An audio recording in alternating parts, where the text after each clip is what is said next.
What's going on, guys? MariK here, back with another episode of our History of the Dragon Ball Super card game mini-series. In the last episode, we covered Set 1 Galactic Battle, and you guys seem to really enjoy it, so we're back with Episode 2. This time we'll be covering Union Force, which introduced a lot more skills and new archetypes, and overall, this was probably my favorite set out of the entire game. The meta was just super refined and refreshing, and not everybody was running the same thing.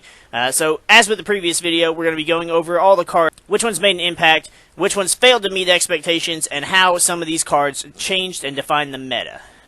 So, Union Force starts off with the Majin Buu saga in red. The biggest contenders were, of course, Majin Buu and Vegito, the most powerful character in all of Dragon Ball Z. And I would argue Super as well, but we're not going to get into that. Red brought a lot of aggressive elements to the game, and with Union Force especially, it brought some real powerhouses in both the Vegito Super Rare and the Majin Buu Super Rare as well. So Red kicks off with Fusion Warrior Super Saiyan Vegito. This leader was a lot of fun and is still one of my most favorite leaders to play. Even with the coming of Set 7, every time they give us Goku and Vegeta cards, it's just so hard not to revisit this leader over and over again because of the versatility of his ability to basically give you a 4-color deck with any Goku and Vegeta cards. Unfortunately, it doesn't cover the BR ones, so we got a good couple Goku and Vegeta BRs, but we can make it work without them. The leader, just giving you the ability to play any support from red, green, blue, or yellow, is just phenomenal. Granted, his awakened ability is not too great, and it does rely on you running heavily into Goku and Vegeta's, but they have to be in your drop area for it to make much of a difference. The leader could be substituted for other things, as it doesn't really support the archetype much, other than it getting a bonus from having Goku and Vegeta's in the drop area. The Vegito deck focused mainly around 2 cards, the first being Lightning Speed Vegito, which allowed you to mill 10 cards from the top of your deck, and if you hit a Vegito, or if you already had a Vegito in your drop area, you could evolve it on top of him. And it also, with as many cards as you milled, if you hit a good number of Goku and Vegetas, not only did you fuel the leader's awakened ability, but you also fueled Repeated Force Vegito, which got an extra 5k for every Goku and Vegeta in your drop. Already starting out at 25,000, and with the triple strike, that led to some insane levels of attack power, even before comboing. This card was a phenomenal way to finish games, and getting him out wasn't really that hard to do, especially with Lightning Speed Vegito. If you drew him in your hand, you could just combo the Repeated Force away, and between the leader's ability and the Lightning Speed Vegito, it just really wasn't that difficult to get him in the drop area. Next in red, we had Babidi, Creator of Evil. This leader he brought a new mechanic to the game in the form of placing cards underneath cards you already had in the battle area. This was new to Set 2, and with the Babidi leader, he already brought out, before the match even starts, brought out the field card required, and every time you attacked with one of your battle cards once per turn, you could place a card underneath and to trigger those abilities. The leader itself wasn't that great. He did not require you to use him to draw. On the Awakened side, he did absolutely nothing, so he was pretty buns up until you hit that level, that 6th life. But he was also one of those leaders that you got to awaken at 6 life instead of 4, which gave you a little bit more leeway. Awakened, he was able to give your cards an extra battle power, which allowed you to draw, and also to fuel the field card to get out your Majin Buu support. The leader, however, did nothing else to support the deck, and the deck didn't really require the Babidi leader at all to run the Majin Buu support. For the most part, you could play the main Majin Buu cards without having to run this leader. You could even run it without a red leader. I don't think anything even specified your leader having to be Babidi or red of any color at all. With the support that Babidi brought, you could actually run it one of 2 different ways. The first way, of course, you could run it with the mind-controlling Babidi, which was the 6-drop. You got to look at the top 7 cards of your deck, and you could play any 2 red battle cards, 25,000 power or less, besides himself, of course. So you could hit, like, the Majin Buu stuff. You could hit the Gohan, you could hit the Gotenks in the set. you could hit the alien stuff in set 1, and you could even use him to abuse any other cards that came out in the future for red. Now, then with the Deborah was actually the predecessor to the Deadly Defenders that we have now. He's specific to the Bobbity leader. However, he also prevents your opponent from attacking any Bobbity battle cards as well. And unlike the Deadly Defender cards, he doesn't have barrier, but he also doesn't lose 5,000 power on your opponent's turn. And you play both of them for 3 energy, so he kind of worked the same way. He was like a less effective version, but just a little bit stronger at the same time. Then, of course, you had the Majin Buu Sealed Ball, which is what you would use to get out the 10-drop Majin Buu. It wasn't really an ideal strategy to use, because it did take time to get to 5 cards to be able to activate it. The Majin Buu Revived was not a terrible card, too slow to play, although you did get the 1 burn damage. If you could get your opponent to 1 and then be able to get him out for free, there was nothing your opponent could do to actually stop that from happening outside of Cold Bloodlust. And the Majin Buu boss cards, you could play them without Majin Buu Revived. You could just get to turn 5, or get to 5 energy, and drop Awakening Evil Majin Buu, just hard cast him for 5. His Union Absorb didn't cost any energy, so you could just drop a Gotenks, drop a Gohan underneath him, and go into either Prodigy Absorption or Grand Evil Absorption. Prodigy Absorption wasn't really as good, just because his ability was subpar compared to Grand Evil.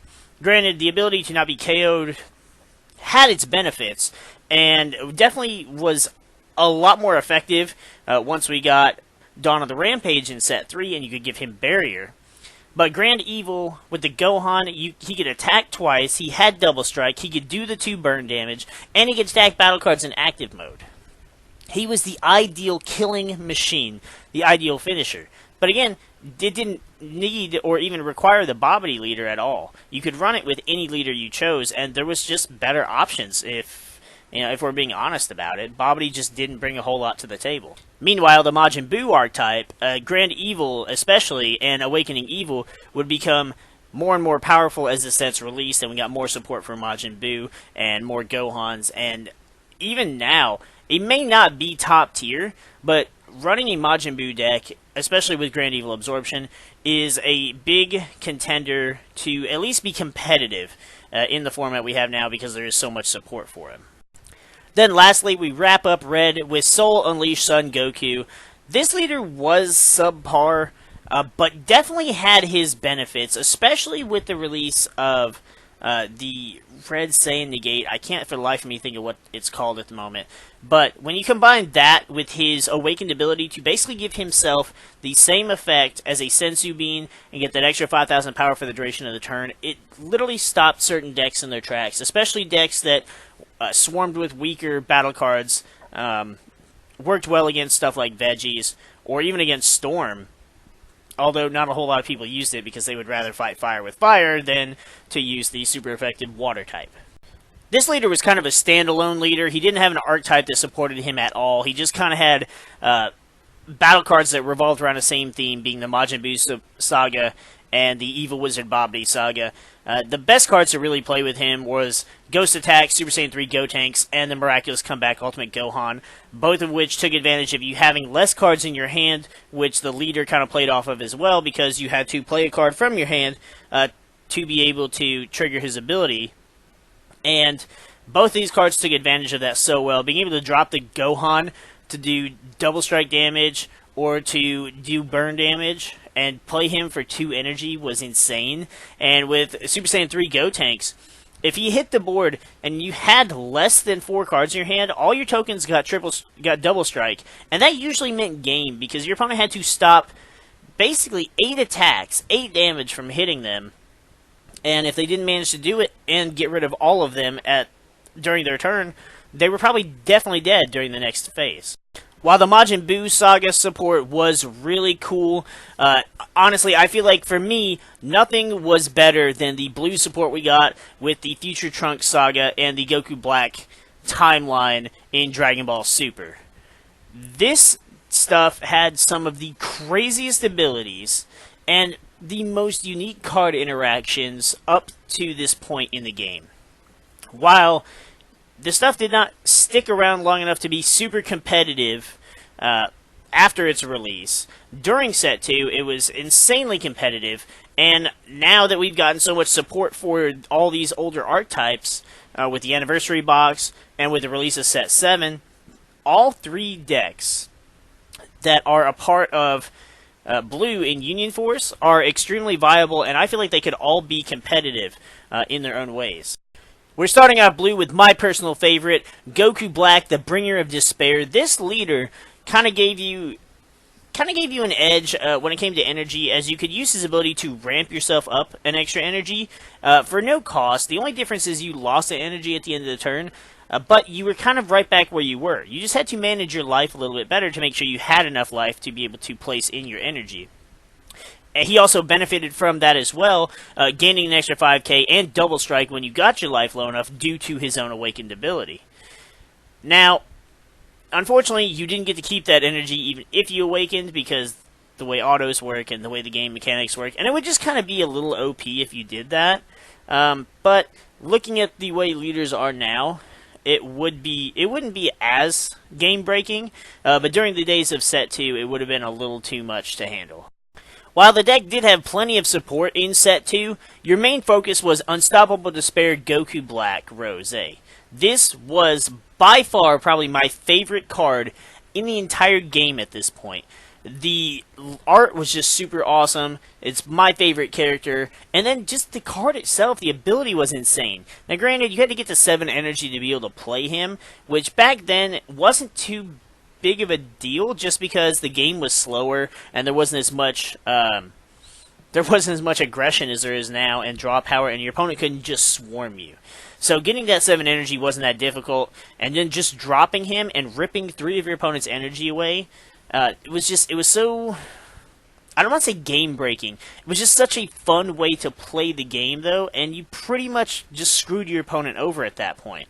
If you were like me and did that, and then on the following turn evolved a second Unstoppable Despair and ripped away all of your opponent's energy, leaving them with nothing, then you were pretty much guaranteed to win the game. If they came back from that, well, you kind of deserved to lose. But 30,000 power and triple strike on top of ripping away their energy, and if they had untapped energy to take away whatever defensive options they had, was just such an amazing card. And this was, again, my favorite deck to play back then, and still my favorite deck to play today. We've got so much more support for the deck now than we did back then, between the Countdown to Destruction, Goku Black, that you can play for free, and then the Plan for Destruction extra card that helped you ramp up your energy as well. It's just so easy to get to that 7 energy to evolve him. In fact, I did it over the past weekend. No, I think it was the previous weekend. We did it, and we played 2 in one game, left our opponent with no energy whatsoever. Then we had Goku Black's other half, his true self, his own reflection, Absolute God Fused Zamasu. This leader was just as much fun to play, although it just didn't feel as satisfying as the Goku Black leader.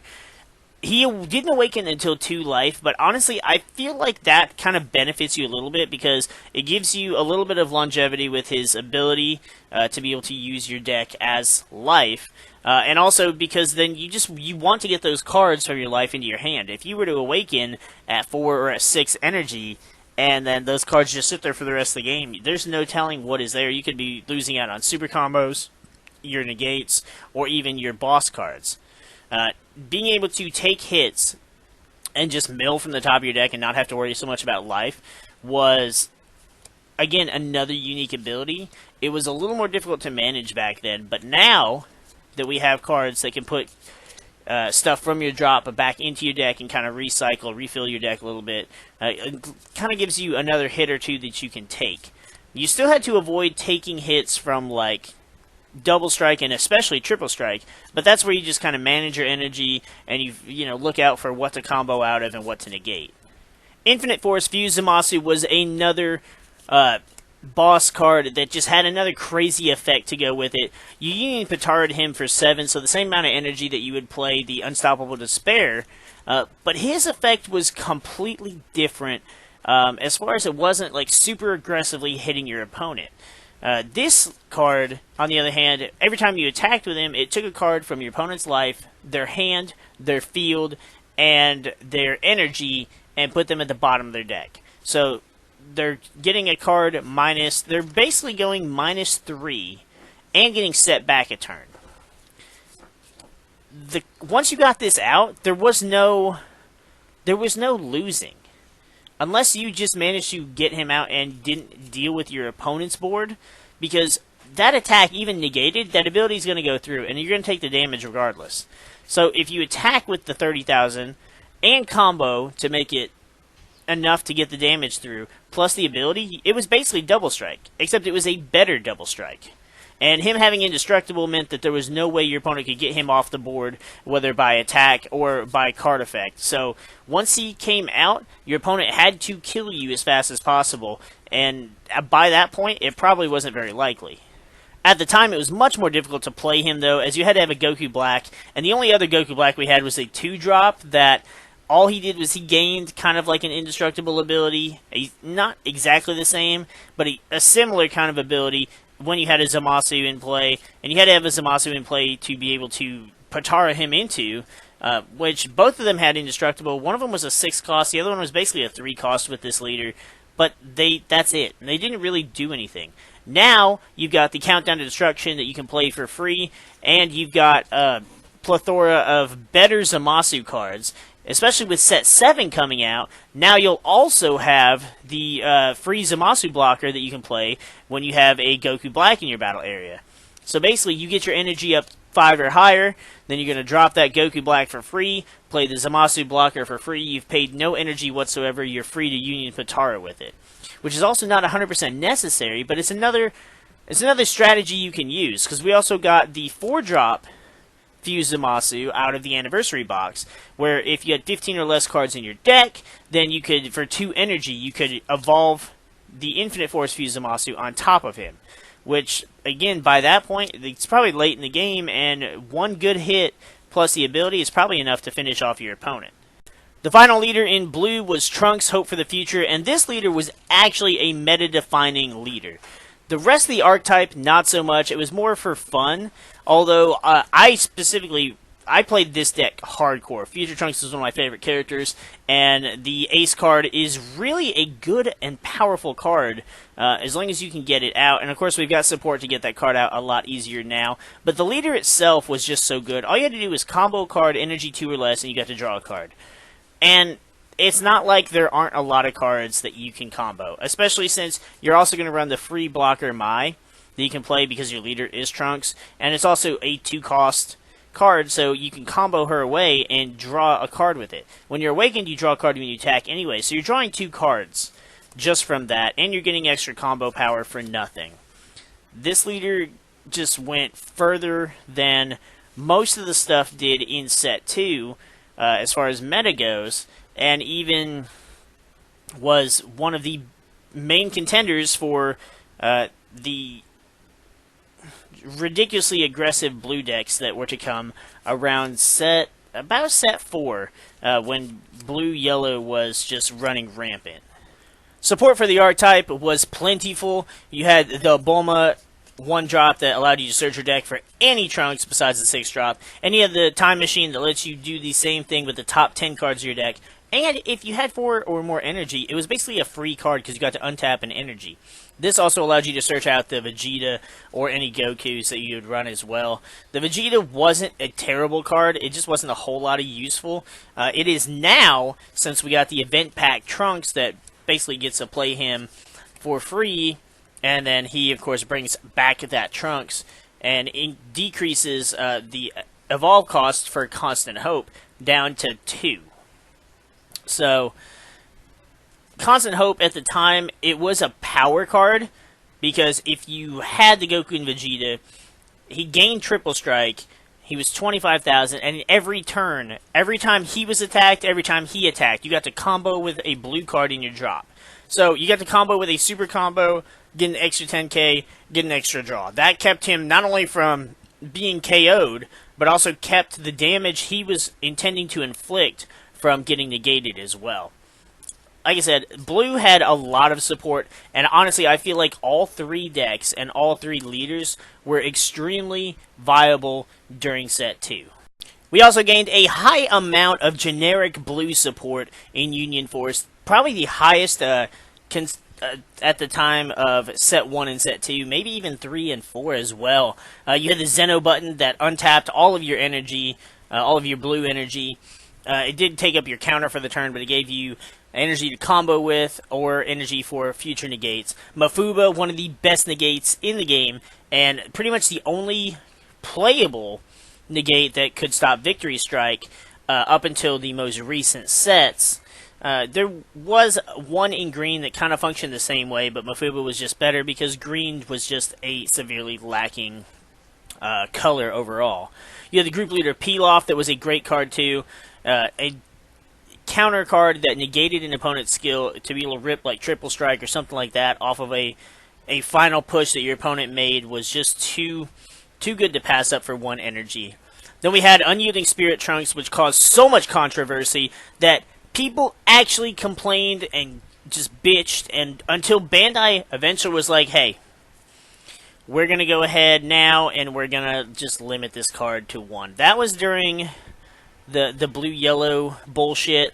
I refuse to call it by its general public name because it's just dumb.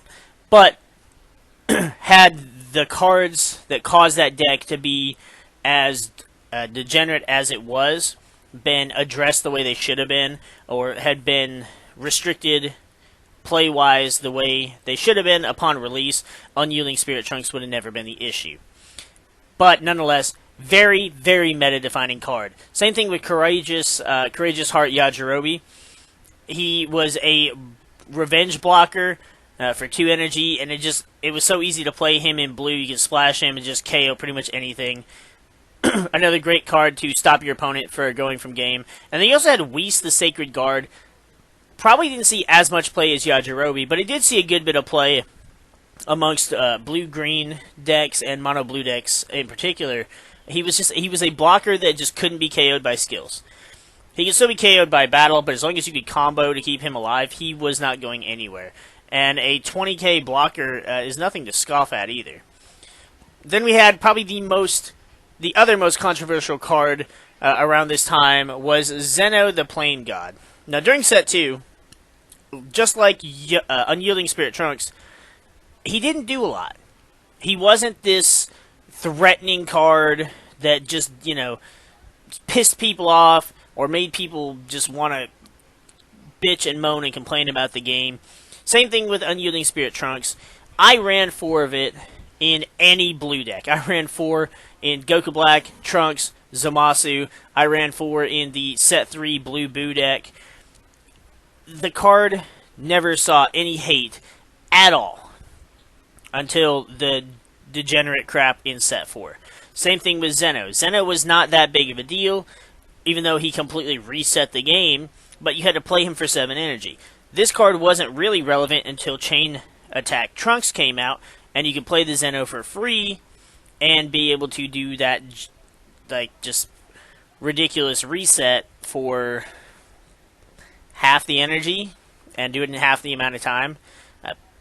Chain Attack is still one of the reasons people even play red and blue, and people will try to put it in every deck they possibly can. I actually don't think I've run a single deck that has ran that combination. Arguably, the most meta-defining color in Union Force was green with the Android Cell Saga. The Android deck just stayed relevant for so long with just the ability to play your cards earlier, and with so much Android support constantly coming out, it was never a bad choice to play. And then we had the Cell deck itself, which some people loved it, some people hated it. There really wasn't a middle ground for it, but it was a fantastic deck that kind of took other decks that just went draw crazy and kept them in line. Bandai, on the other hand, decided that out of all of the problematic cards they had, Cell, who wasn't topping events, wasn't really doing anything to change the meta, Cell was going to be the victim in one of Bandai's first pseudo ban lists. The Cell Leader was easily one of the best of its time. The ability to KO a battle card on your opponent's board was just nothing to scoff at, especially since you could do it for any energy limit once you were awakened. Being able to do 3 or less on the front side was really not... obviously, 3 or less is your weaker cards, but that's still pretty impacting on the match, and to be able to lose that kind of momentum early on. And placing the cards underneath him really helped fuel his Awakened ability, which lets you remove 2 cards underneath him to be able to KO any battle card. And you could also place a card to draw 2 cards, so he didn't even have to attack to be able to get the draw on his Awakened side, which was another fantastic thing about the Set 2 leaders, is they all had unique things that they did that didn't make them as generic as, say, some of the leaders that we have now, especially with Set 3 and 4. Then we had the Cell Trio itself. This set of cards was the most impactful of probably all of Union Force. Individually, they had their own. They had their own merits. Once you got to 3 energy, you could play Evil Lifeform Cell. There was no energy cost for the Union Absorb, so you just drop a 17 underneath him, go straight into Evolving Evil. You got your battle card KO. You get to draw a card, and then you can just do it again right then and there with an Android 18 and go straight to Perfect Force Cell. On your 3rd turn, which if you went first would be your opponent's 2nd turn, you could just rip their hand apart down to 3 cards. Now, sometimes you wanted to do that as early as possible, and other times you wanted to wait, especially until your opponent awakened their leader and got that extra draw too. But there wasn't really a...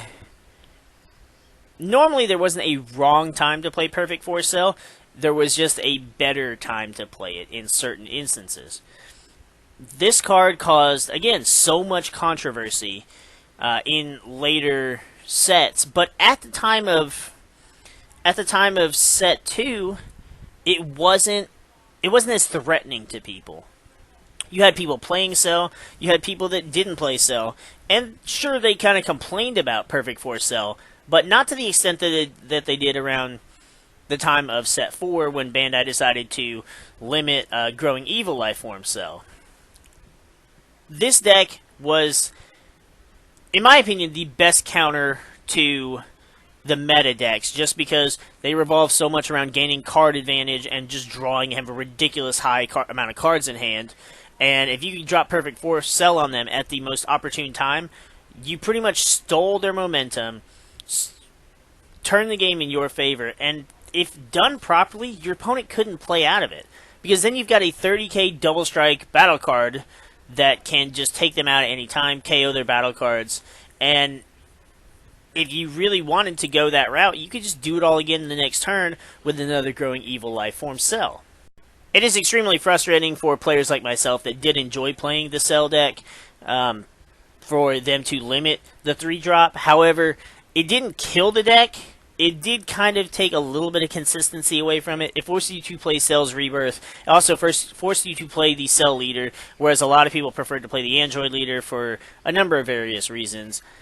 But Cell, I think, still has a spot as far as like competitive play. He may not be, top tier, but definitely 1.5, 2 at the most. But just an overall powerful deck. And as we get more Cell support, if we ever do, Cell might once again become relevant. Them limiting the 3-drop instead of the 7-drop is basically what killed most people's drive to play Cell. Their reasoning being behind this move was for future Cell support, which there's been like 4 sets have come out and been announced. Since then, we've seen not a single Cell card, bar 1, that had no place in the archetype at all. We did get the one from the Ultimate Box that was a 5-drop 20k. If your leader was an Android, you could draw 2 cards, and you got your Cell Junior tokens. But other than that, there just wasn't much good Cell support. And really there wasn't any reason to limit Cell and hinder the deck when you had cards like the 7-drop Gogeta running around. Then we had my personal favorite deck in green by far out of any of the sets we've gotten is Diabolical Duo, Android 17 and 18. Really unique ability that reduced the energy cost of all 17 and 18s in your hand by 1, so you could play them a lot sooner. Granted, when the set came out, we did not have a lot of 17 and 18 support, but we had 2 of each. We had 2 3-drops, we had 2 5-drops, and you were able to work around it. There was some other Android support. It just wasn't as prevalent to the deck, and the ability to also give all of your 17 and 18s, including the leader, that extra 5k is what really pushed this leader over the top. This was my first competitive deck. Set 1 wasn't really prevalent in my area. When Set 2 came out, I wanted to hop on the Vegito stuff, but it was hard to get the Vegito because everybody was running it. So I instead opted to go for androids. I was probably the only player in the area running androids without Cell. I didn't run the Cell chain at all. I won my first tournament ever with this deck, and I think I had the most tournament wins out of any deck I've played with the android deck. Androids were my favorite for a number of reasons. The deck was a lot of fun to play. I just loved the characters of 17 to 18, and even Cell, and just the timeline with Future Trunks and 17 to 18 being just this menace that couldn't be stopped by anybody, any of the Z-Forces. It was just a really fun deck to play. And now we've gotten so much more support for the deck. I actually didn't really play a whole lot of Expanding Energy Android 17. He was kind of cool, but I never really got myself down in hand advantage to really benefit from his ability. So for the most part, I was always playing Exterminating Energy Android 18. She also had the double strike. She gained the 5k from your leader. And when she attacked the leader, your opponent had to discard a card, so you could potentially get rid of that negate, you get rid of that super combo. If they didn't have any cards left, you got rid of whatever hope they had of defending themselves. But this deck also stayed pretty relevant. We're constantly getting new Android support, more so than we have Cell, that's for sure. With the release of Set 3, we got a few more Androids. With the release of Tournament of Power, we got another few. And Android support just keeps going. We've got new Android support coming in the next gift boxes as well. So hopefully we'll get more 17 to 18 cards to go with it. But this deck was, and still is, I think, a decent competitive deck. You can play it without Cell Chain. And honestly, I think it's more fun without the Cell Chain. I think if you're playing a deck with Cell, it should focus on just Cell. But if you want to play androids, there's plenty of good Android options to run, and green has a lot more support now than it used to. So I personally think it's a good tier 1.5 deck. It's not going to be super meta until we get an actual finisher card, some Height of Mastery for Goku's lineage. You've got 7-drop Gogeta for that stuff. Perfect for Cell for the Cell deck. But androids just don't have that high cost battle card that just wins games. Exterminating Energy and Expanding Energy just aren't enough. And the only other high cost android we got was the Limitless Energy in the Ultimate box, and all he comes out, KOs a card. He's got blocker and barrier. But again, that's not anything you're going to play and hope to win the game with. Then we had the Father-Son Kamehameha Goku and Gohan leader. This leader was it was unique in the fact that it was 2 characters on the Awakened side, similar to the Android 17 and 18 card, but that's really all it had going for it. When he attacked, he gained the extra 5k if there's a Goku in your drop area, and he didn't have to attack a leader for that, so that kind of helped him get rid of battle cards early on in the game. But his Awakened ability was just absolute garbage. Removing all cards in your drop area, and him gaining 5,000 in Triple Strike. Now, if you gain 5,000 for each card or something, but then if you don't win with that, you just lose. So unless you were playing that and just hoping to combo everything on your board, everything in your hand for that Triple Strike damage, it just wasn't worth it.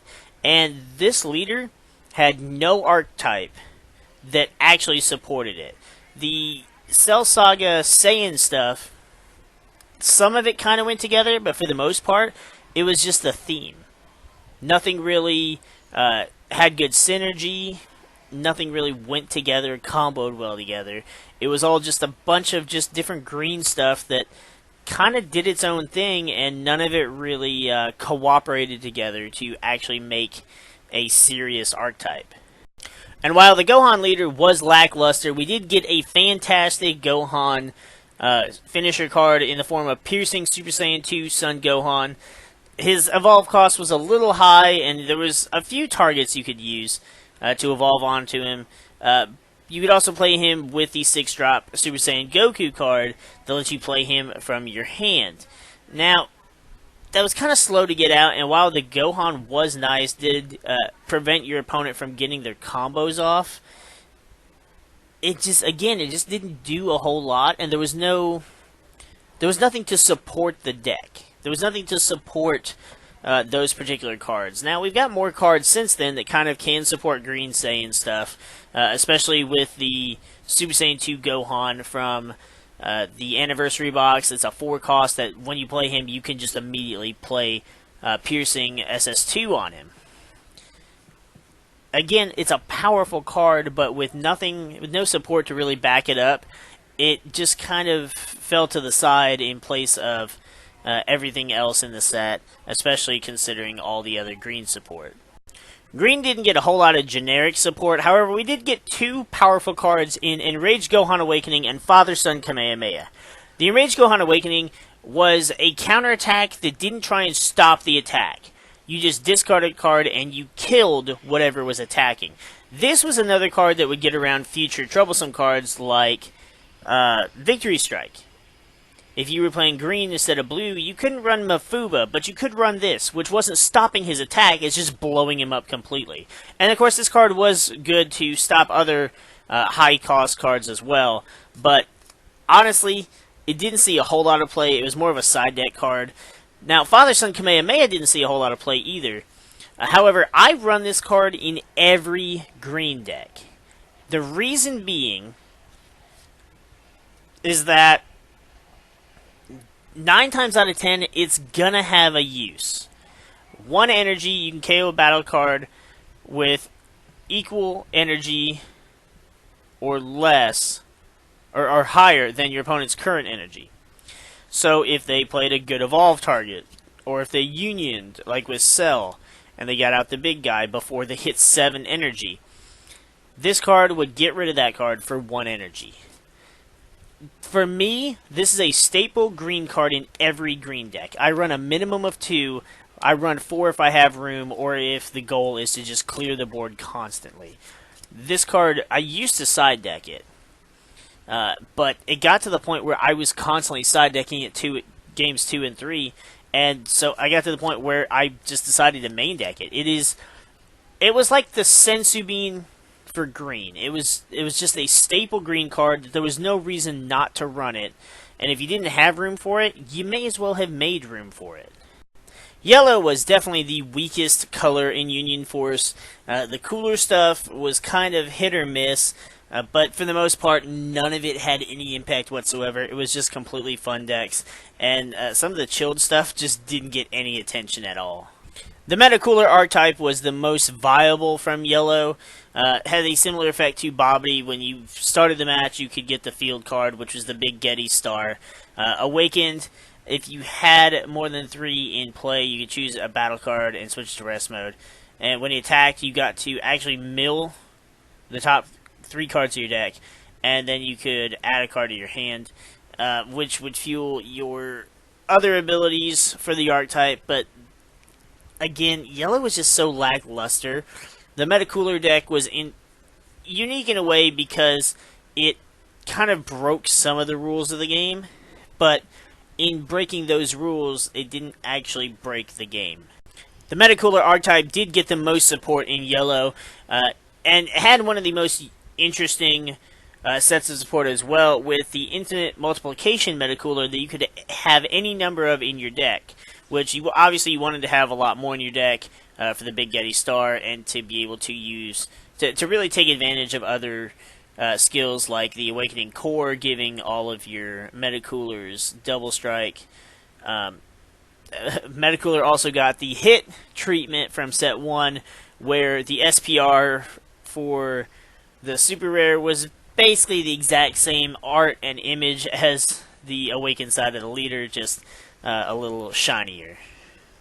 The archetype was fun to play, and doing the little swarmy stuff was fun, but it didn't really do much at all, and it had a hard time with just all the other matchups because there wasn't any good defensive support for it. Bandai did have a chance to give us a card that actually helped the archetype. They did give us an extra card for Metacooler in the anniversary box, but due to the fact that the card only worked when your leader wasn't awakened, where he had no skill whatsoever, the card just kind of sits in your collection and doesn't do anything to help this deck. So Metacooler will not be returning to be relevant anytime soon. Then we got a leader for the regular Cooler, which also had his extra final form that Frieza never attained. I really liked the movie, the first Cooler movie, and so I was really excited for this leader and for this archetype. The leader was kind of unique. He got to gain 5,000 every time he had Frieza Clan in your drop, and he got to mill 3 cards, which wasn't really relevant up until the release of Overrealm cards. So when that first Overrealm expansion hit, this leader gave you a yellow leader that you could kind of take advantage of. You got the 3 mills, so you could Overrealm every turn, and you got yellow, so you could do some Crusher Ball and some, kind of cheeky stuff with that. But my hopes for this deck were shot down pretty quickly once I saw just how lackluster the support was. Now, I did like the approach that they took with Cooler's Armored Squadron, and I liked that all 3 of them did get, their own unique card. The effects of the cards themselves were pretty terrible. They did kind of get to play off each other a little bit, but there wasn't a whole lot of incentive to go, man, these cards are good, I want to try this archetype. Now, the 7-drop Cooler, on the other hand, 30k, Double Strike, the ability to play a Frieza Clan, and just of any kind and just drop it straight to the board was pretty wild. And there was, I want to say it was before set 3, but it was kind of in that middle phase between set 2 and set 3 where we had gotten just kind of some extra support where Golden Frieza, like you would play the Golden Frieza leader, you'd play some Frieza's Army stuff, and you would play this Cooler, and this would be kind of your end game, was to drop this Cooler and then to drop other Frieza Clan stuff. The 3-drop Cooler was nice as well. You could kind of, give him that evolve cost instead of having to drop him for 7, so you could evolve him for 3. But again, like, it required you to play so much of the Armored Squadron cards, and they were just so lackluster that I don't think anybody really actually tried to play the Cooler archetype besides myself. Then, as if Cooler and Metacooler weren't lame enough, we actually got a Chilled Harbinger of Destruction leader. Chilled really was unknown to the majority of Dragon Ball fans, because unless you watched the episode of Bardock, which wasn't even an official Dragon Ball Z episode, you had no idea who Chilled was. You're just kind of like, okay, he's this little midget that kind of looks like Frieza, but it's not really Frieza. It just kind of looked like a weird, like, fanfic version, which in a way I suppose it was. He had kind of a similar strategy to, like, Frieza. He's got his own little army, his own little cards that kind of play along with him, but he was the first card to really play tokens. So you get Frieza, you get Chilled Army tokens, and they'd have battle power, and you could attack with them, whatever. But that's kind of really all the leader did, was play those tokens. And there wasn't really a lot of support to go with Chilled to really make it worth playing those tokens. Now, it did have its own boss card, which kind of helped it out a little bit, but not entirely.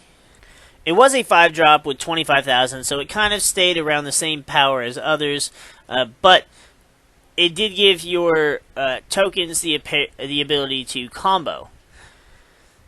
While helpful, it also didn't really give the tokens much else. Now, you could take one of your tokens, and used his activate main, and he gained triple strike. So he was a triple strike 25,000, but again, he did nothing else after that. So your support really needed to clear the way for him to be able to rest one of those tokens and then swing for that triple strike. Maybe you'd combo with all the tokens since his ability gives them combo power. But again, this was the most lackluster out of yellow, and while some people did try to play it just because it was the little redheaded stepchild of the set, it did nothing, and it saw virtually no play. Even with support from both the Ultimate Box, and I don't even remember if we got any in the Anniversary Box. Maybe we did. If we did, it's so irrelevant I can't even remember. But there's just not a lot of effort to help this deck for good reason, and I don't think anybody's really crying out for it either. Union Force was also the first set to include the secret rarity, and the first one, of course, being Super Saiyan Blue Vegito, one of the best characters in the show. But they also really stepped up their game when it came to the tournament pack promos. While while Galactic Battle did have a couple that were alright, Union Force really gave us a good amount of viable and playable promos. The first secret rare of its kind, Ultimate Force Super Saiyan Blue Vegito, quickly became the most coveted card in the game. Of course, it was the only secret rare, but it had amazing art. The foiling was just top-notch. The imagery here just does not do it justice, although this does give you a little bit of a clearer picture. The actual foiling, the blue and the purple background, and then the gold, it's so damn shiny. This card also, if you got it out, 99% of the time, you were going to win with this.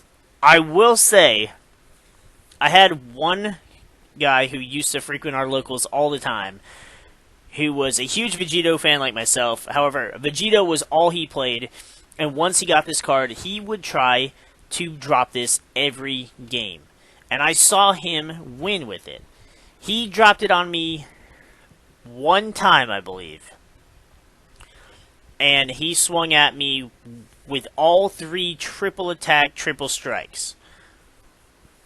I was running my blue-green Trunks variant, because I was running the green from the Android Cell Saga Trunks, I was running the green Trunks from set 1, and I was running the new blue stuff as well. I didn't run Goku or Vegeta's for the Trunks, for the Constant Hope Ace card, which means he didn't get the triple strike, but he still gained the ability to combo with a card from the drop. That deck generated so much hand advantage between the leader and the other cards that I was able to out-combo and survive 3 attacks from Ultimate Force Super Saiyan Blue Vegito and then kill him on the final turn. Now, for the most part, that's not what was supposed to happen. And I watched this card destroy many people during its time. Now, it's just kind of coveted as a collector's card. It's just really not viable to play, and there's just so many better Vegito cards that are just easier to get out. I do want to find a deck that can kind of take advantage of this to be able to run it at full force, but it's really hard to do, especially since you can only run a one of. We also had the special pack Zamasu, who didn't really help the archetype for Zamasu or Goku Black. He was just kind of a promo that you couldn't even really play him with the Goku Black leader. You had to play him with the Zamasu leader, which kind of sucked. He did Union for 2 Union Patara for 2 energy. You got to bounce a card to the bottom of the deck. Like, it was a decent ability, but this Zamasu didn't even have Indestructible. Now, I will say, with the release of Set 3, I used to use Rebirth of Justice combined with this card in my Zamasu deck, and so you get to bounce 2 cards, one to the hand and one to the bottom of the deck, and kind of clear your opponent's board. But again, it was a cool card. It just didn't really do a whole lot. It didn't serve a whole lot of purpose for the deck. And then we had the Set 2 BCC promo with Ability Unleashed Ultimate Gohan. This card was amazing. Everybody that ran red ran this, you either got double strike or you got the free draw. And a lot of time, you were going to take the draw because it's free card advantage, and that's what TCGs are all about. But Ability Unleashed Ultimate Gohan was one of the best, and I would say is still one of the best BCC promos. He's just kind of overshadowed now by other better low-cost green cards. Most notably, the Gohan from Tournament Pack 5, I believe it is. Union Force was also the first set to bring about the Dash Pack promos. Basically, you got one of these packs for every 12 packs you bought, or you got 2 for every booster box. You had the Ginyu Force one that basically gave all of your Ginyu Force extra power, but this one was kind of just not that great to play. Then we had the Cell. The Power Stealing Cell was good, but again, he wasn't really anything game-breaking, and if you were playing Cell, you were going to go for Perfect Force Cell every time. The ones that actually seemed to make a difference were the Vegito Here to Save the Day, which didn't make as big an impact as the Rapid Onslaught Goku, but when you combined it with cards that, benefited you having a low amount of cards in hand, with Super Saiyan 3 Gotenks and the Ultimate Gohan, and you could even couple it with the Red Goku leader, and there was just a lot of kind of weird support that kind of fit it together, but you had to have a Goten, a Trunks, and a Gohan all in your drop. So you had to have played a Gotenks at some point and a Gohan, or at least comboed them out. The Rapid Onslaught Goku, on the other hand, it rose up to like 40, maybe $50, I think, at one point, just because it was so easy to play, and of course it became, as a 5-drop that you could evolve for 2 energy, it became a prime target for like EX evolved Gokus, like the Ultra Instinct Sign Goku and the Ultimate Spirit Bomb Gokus that came out in Set 3. The red promos in the tournament pack for Series 2 were kind of lackluster. We did get our second Majin Vegeta. The other Majin Vegeta was only exclusively for use with the Babidi archetype. This one, on the other hand, kind of had a similar effect to, going along with you having 4 or less cards in your hand and giving him double strike. But he really didn't do a whole lot other than that, so he didn't see a lot of play. He just kind of was a collector's thing for Majin Vegeta fans. The Conqueror of Time hit, however, really went along with the hit support and basically gave you an evolved target that couldn't be hit.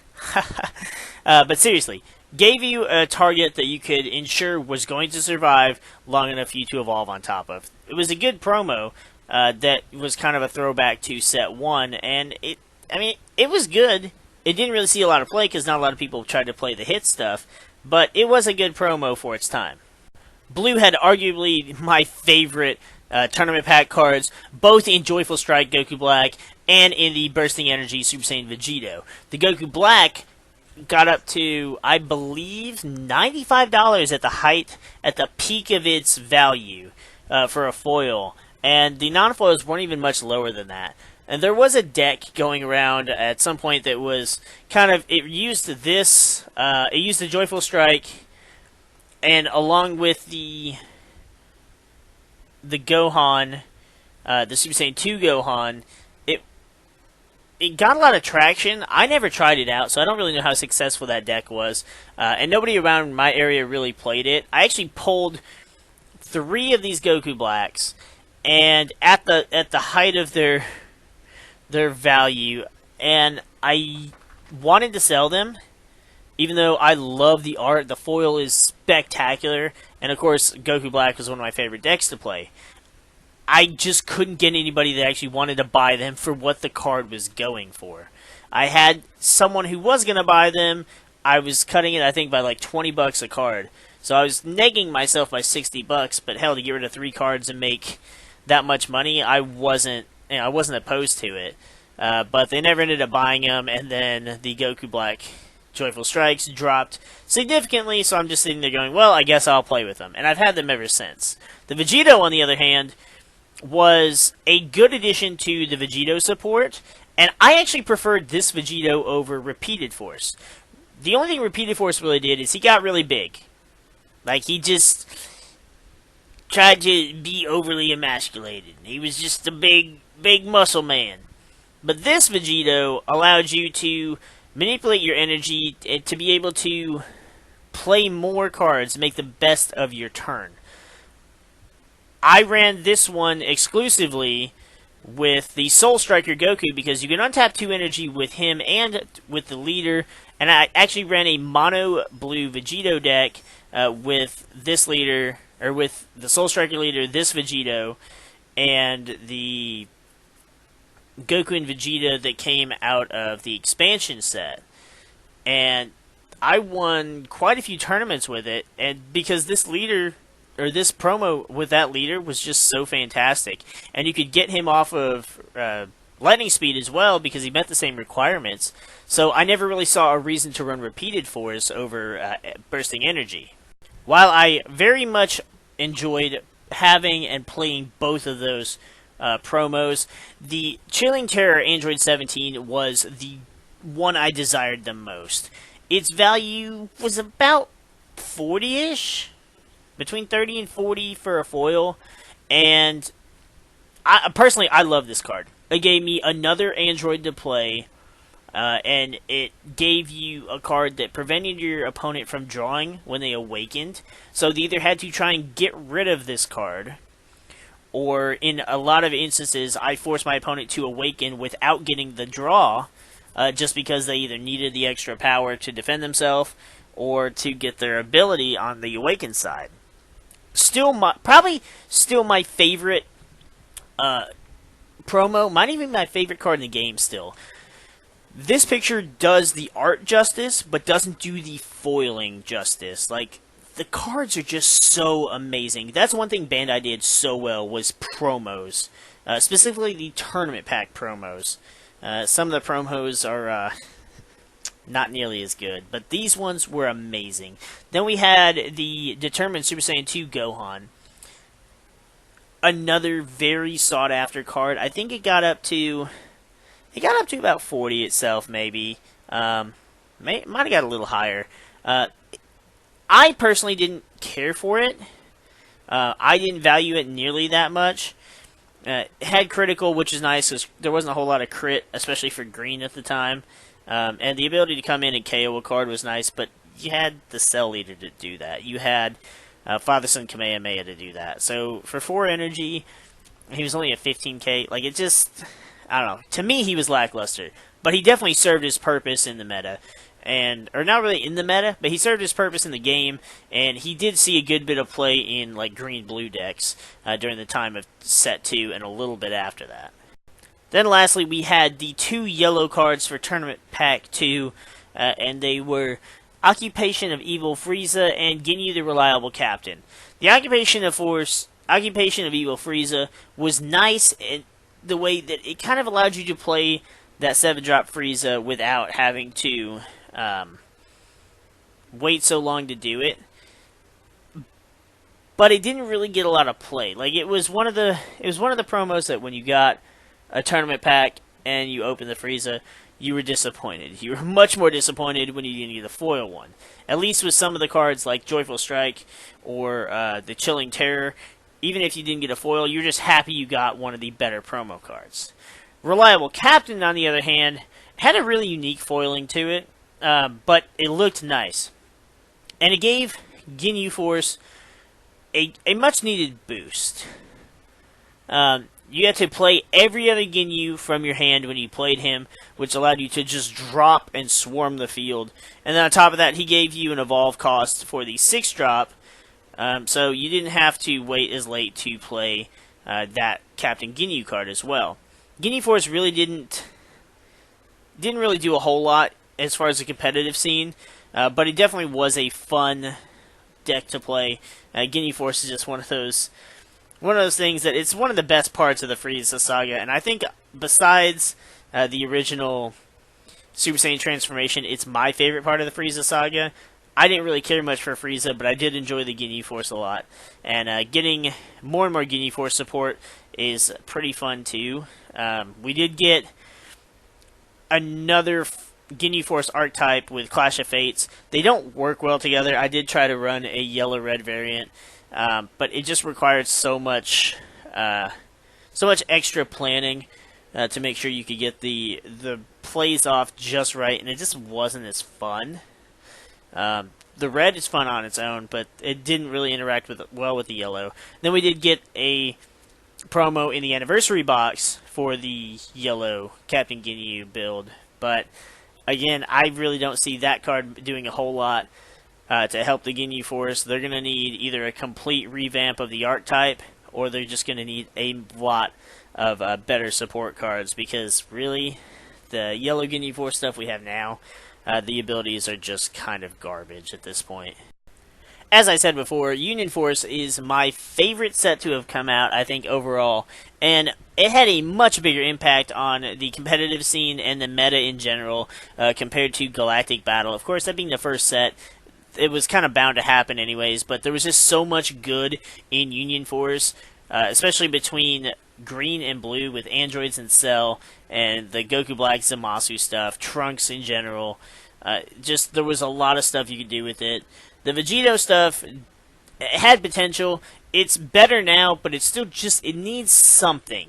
It needs just a little bit of a more push for it to be, be able to compete in the meta. The leader itself is great, though, and there are plenty of ways you can abuse his ability to make all of your Goku and Vegetas 4 colors, but you have to run the deck in a way that you're not focusing on any of the actual Vegito battle cards. So, set 2 was a phenomenal set, and a lot of the cards in it, the archetypes, made their way into the meta, stayed relevant several sets thereafter, and now that we've got so much support from the anniversary box, a lot of them are making a comeback, or are getting to the point where they can make a comeback. But with that, we're going to wrap this video up here. This one was a little longer than the first one, but because there was so much more substance to Union Force than there was Galactic Battle, it was bound to happen. So, I know you guys enjoyed the first video. Hopefully you guys enjoyed this one as well. Make sure you hit that like button down below for us. Let me know you enjoyed the content, that you're enjoying the mini-series. We'll be doing this one video a day, every day, up until the release of Set 7, and maybe a couple days after the official release date, depending on how far we actually get with it. But with that, we're going to go ahead and get the freak out of here now, and we will see you guys in the next video.